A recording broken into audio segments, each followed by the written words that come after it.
কিতারে ময়না ভালো আছত নি? ওই গো ভালো আছি। ভাত খাইছত নি বাবা? ওই খাইছি, ভাত খাইছি। মাসিমা মানে আমাদের সবার মাসিমা, আর অন্যভাবে যদি বলতে যাই দ্বীপের মা।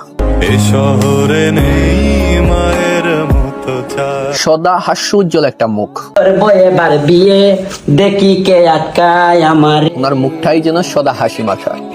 তো গতকালকে আমি আমার ফেসবুকে মাসিমার একটা হাস্যোজ্জ্বল ছবি পোস্ট করেছিলাম, আর এখানে লিখেছিলাম যে কে কে মাসিমাকে এরকম হাসি মুখে দেখতে চান। তো সবাই পজিটিভ কমেন্ট করেছে, আর এত পরিমাণে কমেন্ট আসছে ওই পিকটাতে। তো সবাই একটা কথাই বলতেছে, আমরা মাসিমাকে আবারও হাসি খুশি মেজাজে দেখতে চাই। মাসিমা হচ্ছে একটা দৃষ্টান্ত এখনকার আধুনিক যুগে মাদের কেমন হওয়া উচিত। মাসিমা যেন তারই একটা এক্সাম্পল। আধুনিক যুগে দাঁড়িয়ে, অশ্লীলতার যুগে দাঁড়িয়ে মাসিমা আমাদেরকে পারিবারিক সুশীল সমাজের ভিডিও প্রদান করতেছে। এ পাগল, কেন উল্টে রিছো তনে রে? মামা তুমি উল্টে রইছো রে বা? দিদি গো মাথা বেদনার ঔষধ খাইছি, ইটা যদি উল্টিয়া না তাকিয়ে যাইব কি ফেটো, আমার মাথা বেদনা কমবো নি।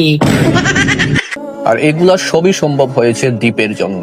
দ্বীপের জন্য আমরা একটা পারিবারিক ভিডিও দেখতে পারতাম, একটা পারিবারিক প্ল্যাটফর্ম তৈরি হয়েছিল। তৃতীয় বিশ্বযুদ্ধ হইব, মা বাইকনার হয়ে দিলাম। আমি বিয়া করতাম, হোক আমার বিয়া মধ্যে বাধা দিও না, হয়ে দিলাম। দেখছো দিদি দেখছো, হে বলে আমার আগে বিয়া করতো, এত ঘন্টা বছর পরে বিয়া কর লইব। দেখছো এখন এখন আমার আগে বিয়া করতে মুখ দেখাইতাম নাই।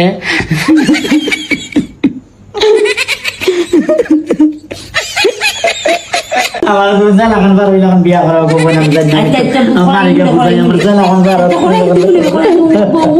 কিন্তু দ্বীপ চলে যাওয়াকে কেন্দ্র করে পুরা টিমটা ভেঙে গেছে, পুরা তছনছ হয়ে গেছে। মাসিমা উনি যেন হাসতেই ভুলে গেছে, আর এটাই স্বাভাবিক। মাসিমা অনেক ভালোবাসতো, তার প্রিয় ছেলে হারানোর বেদনা এত সহজে কাটিয়ে ওঠা যায় না। তারপরও আমরা মাসিমার জন্য বলবো, মাসিমা আবারও আপনাকে আমরা হাসি খুশি দেখতে চাই, আর আপনি হাসি খুশি থাকলে দ্বীপও ভালো থাকবে। সকালের নাস্তা, ব্রেকফাস্ট, ব্রেকফাস্টটা দেখা দাঁড়াচ্ছ কেমন লাগে? আনা লাগেনি কিন্তু 3 মাস ধরে কইতে হইতে তুই মানুষ বাড়ি আনোস না? হ্যাঁ দেখো ক্যামেরা একখান দেখলেও তাই না বানানি না বানানি। এই ভিডিওটা কে কোথা থেকে দেখতেছেন কমেন্ট করে জানাবেন, আর মাসিমার জন্য এই ভিডিওটা অবশ্যই শেয়ার করে দিবেন যেন মাসিমা ওই ভিডিওটা দেখতে পারে। सभी दर्द मेरे होते थे गुम, आज भी कोई चोट लगेगा। এই দুনিয়ায় মায়ের মতো আপন আর কেউ নাই।